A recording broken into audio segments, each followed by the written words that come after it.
Howdy, howdy, howdy. It's the Rodfather 916. I've been blessed to be around here quite a while. I'm closing up, if I'm lucky, and I'm meant to be here 7 decades. And through all that time, and I continue to make mistakes, misspeak, do something silly, stupid, and I'm just a human being, flawed.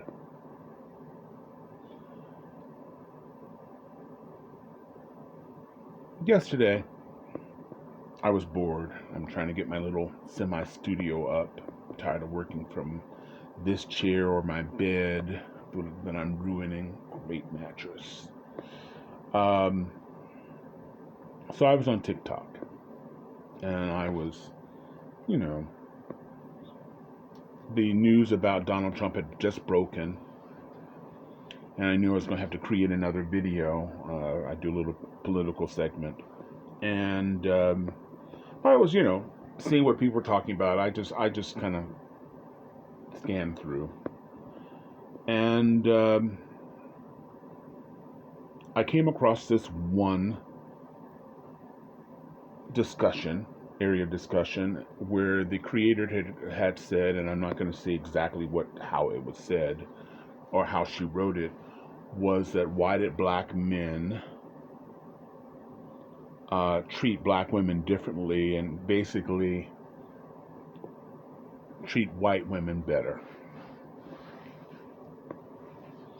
So there were only a few people in the discussion, but I kind of wanted to see where it was going. I hate stereotypes. I just do. They're always false. A little bit of truth. But a lot of you have siblings, and you have nothing in common with your siblings, yet you have the same parents. But you can take that same, even though that's true in your family, you can take that same brush and say the rest of the people are just like, oh, white people are like this. I was in a Denny's one day, treating myself to a late night slam, and these men behind were saying, well, all those Arabs hate us. Arabs? And I flipped around, and they looked at me and they said, right. And I said, have you met an Arab? Would you know an Arab if you met one? And one guy sort of gave me this look. And I decided, let me turn my big ass around and get back to my hash browns. Because you can't fight it sometimes. Oftentimes you can't. You have to choose your battles. That's an intimate conversation if you choose to have it, but not one in an open field, because there's always people will get into it, and then the conversation becomes hostile and voices are raised. Not always, but of course when that happens, I can leave. You win. My ego's intact. I don't have to win a conversation. You won. Mazel tov. Have a great day. So I knew wisely not to get in this conversation, but somehow she said something about about Martin Luther King. And Martin Luther King's intent was integration, and I disagreed with her. I said his intent was civil rights. I was living in that area at the time. And then I said something, not to be antagonistic, but I said, have you read the history of Martin Luther King? Because a lot of this stuff has been out on film. There have been many films, many miniseries, TV series. And so a lot of what she was saying, if she'd seen the film or read, other than a snippet of online, but read about his history, she'd have a better grasp. I didn't say that to her. I didn't want to be patronizing in any way. And so I look down, next thing I know, I'm being added as a moderator, and I'm going, I don't want to do this. I I don't want to be a moderator. In fact, I don't want to even have a discussion with this because I know this discussion is going to go left. There's a lot of hostility here towards black men. Don't need to be here. I don't like stereotype conversations, and sometimes you just get tired of defending another group. So, I'd just rather not. I'd rather just be a pedestrian looking at what's going on. But there it is. I said yes. Mistake. First question I was asked, what pronoun did I go by? I didn't answer it. I thought the question was ridiculous. And so finally said, well, he doesn't know since I didn't respond. And I think I questioned somebody. Because clearly I'm a male. You could call me Mr.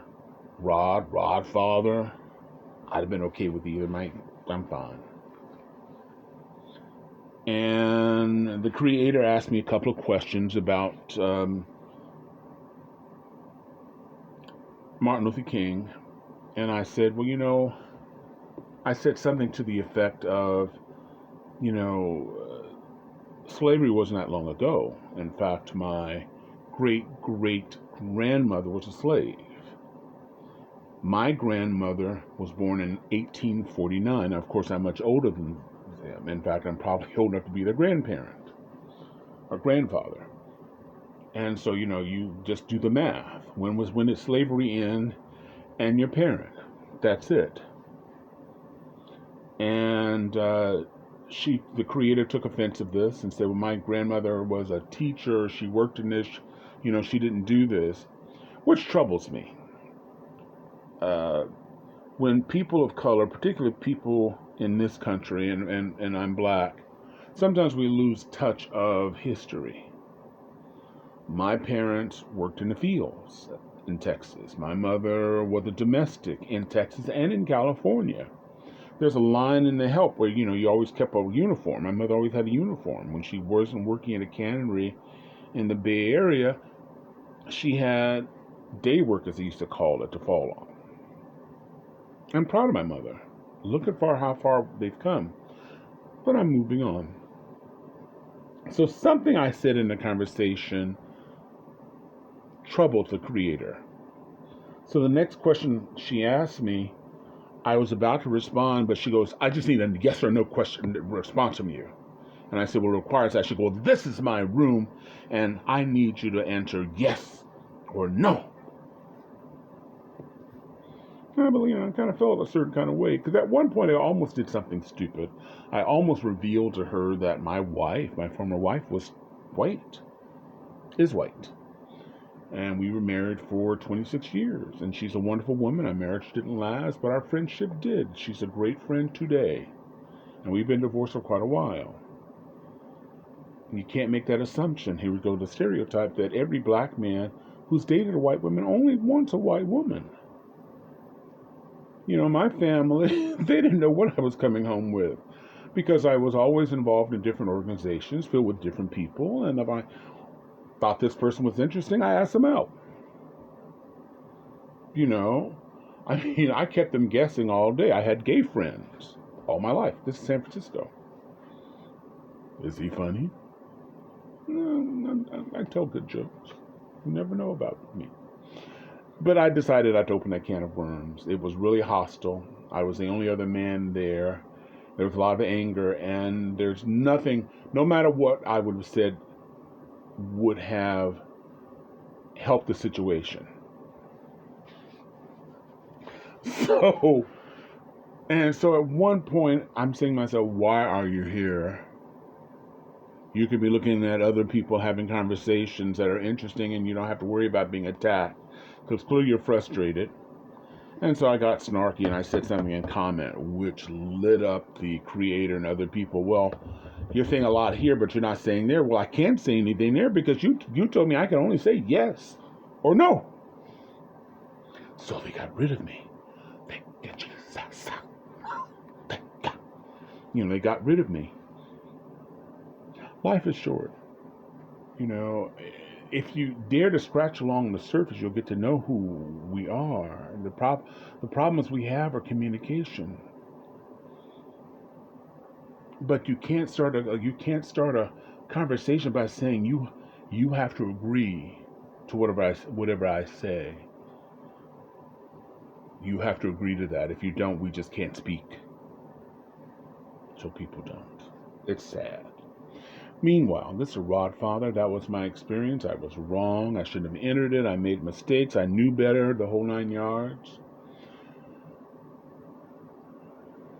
That was my bad.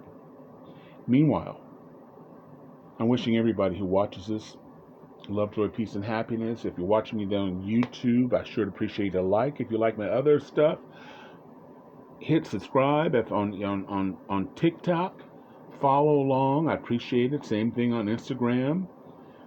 I like your opinions, whether you agree with me or not. I don't care because I learn. I think that's how we learn. The only thing is, if you're abusive, I'm just not going to pay any attention to it. And if it continues, I'll just tweet. But you can disagree with me. I'd appreciate it. Meanwhile, thank you for watching. This is Rod Father, and I'm out. Bye now. Thank you again.